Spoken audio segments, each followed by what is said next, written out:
In this video, let's talk about how to use the Coinbase Learn and Earn. Welcome back everyone to this new video. Now this is a feature that lets you complete a course within the Coinbase platform, and once you completed the course and answered a few questions, you should be able to claim your rewards.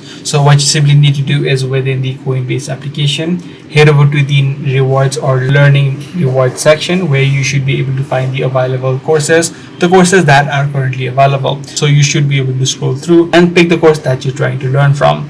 So you can simply tap on the start quest option, and as I said, you need to complete the course first of all and then answer a few short questions which are multi-choice questions. Once you complete this step and complete the quiz, you should be able to claim your rewards.